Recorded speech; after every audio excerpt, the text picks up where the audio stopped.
है जिसे ओबीसी कहा जाता, जिसका मैं नेशनल प्रेसिडेंट हूं। मुल्क की आजादी के 72 साल में इस देश में जानवरों की गिनती हुई, कुत्तों की गिनती हुई, हिजड़ों की गिनती हुई, मगर जो हम लोग हैं 52% ओबीसी के लोग, हमारी गिनती नहीं हुई। ओबीसी के लोगों को ब्राह्मण हमेशा इस काम पे लगाता है कि इनको मुसलमानों से लड़ाई करने के काम पर लगाते रहो। जब ये मुसलमानों से लड़ाई करने के काम पर लगे रहेंगे तो ये अपने हक अधिकार की आवाज बुलंद नहीं करेंगे, और जब ये अपने हक अधिकार की आवाज बुलंद नहीं करेंगे तो इनके हक अधिकार पर ब्राह्मण कब्जा कर करके रखेगा। आजादी के 72 साल में हमारी गिनती हिंदू के नाम पर करते रहे और हमारे सारे हक अधिकार पर ब्राह्मणों ने कब्जा कर लिया। 1992 में जब मंडल कमीशन का मामला खड़ा हुआ था, ओबीसी के लोग अपने हक अधिकार की लड़ाई लड़ रहे थे, तो ब्राह्मणों ने बाबरी मस्जिद का मामला खड़ा कर दिया, राम जन्मभूमि का मामला खड़ा कर दिया, और ओबीसी के लोगों को बाबरी मस्जिद के मामले में आगे कर दिया, राम जन्मभूमि के मामले में आगे कर दिया। बाबरी मस्जिद गिरा दी गई।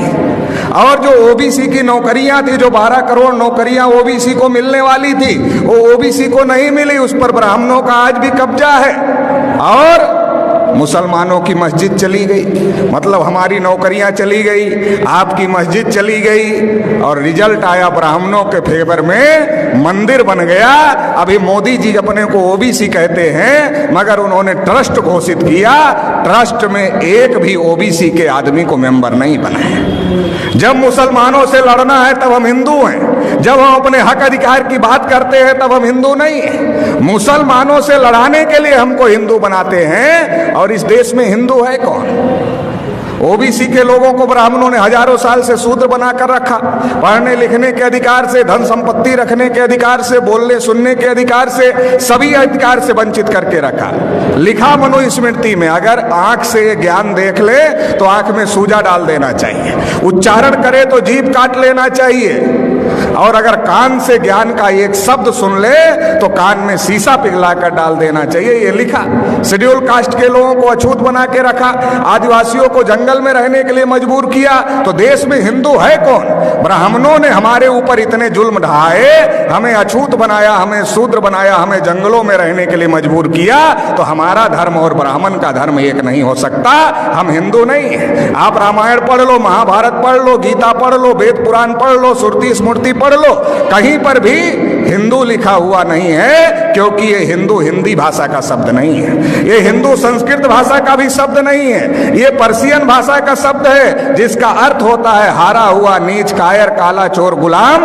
आज भी ब्राह्मण हमको गुलाम कहते हैं, हम गुलाम बनने के लिए तैयार नहीं हैं, और हम हिंदू नहीं हैं, तो फिर हम क्या हैं? हम इस देश के मूल निवासी हैं, और मूल निवासी कौन है? इस देश के शासक हैं, इस देश के राजा हैं। सम्राट अशोक का नाम आपने सुना होगा, अफगानिस्तान तक, रसिया के बॉर्डर तक सम्राट अशोक का राज था। हम लोग उस वंश के लोग हैं। इस बात को हम लोगों को समझने की जरूरत है। भारत के मुसलमान कोई अरब ईरान से आए हुए लोग नहीं हैं, हमारे डीएनए के भाई हैं, हमारे खून के भाई हैं। जब ब्राह्मणों ने हमारे बुजुर्गों पर जुल्म किया तो हमारे बुजुर्गों ने इंसाफ के मजहब को पसंद किया और इस्लाम को स्वीकार किया।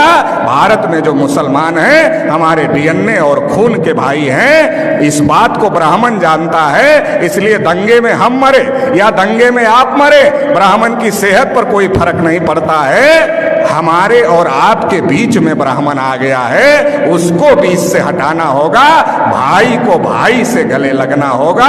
ब्राह्मणों ने हजारों साल से हमको मजलूम बना के रखा, 72 साल में मुसलमानों को मजलूम बना दिया है। इसलिए मजलूम को इकट्ठा होना होगा, और जो ब्राह्मणों ने नाइंसाफी का निजाम कायम किया है, इसे ध्वस्त करना होगा और इंसाफ कायम करना होगा। इंसाफ की इस लड़ाई में आप साथ देंगे, इतना ही कहते हुए आपने मुझे सुना, इसके लिए आभार, धन्यवाद। जय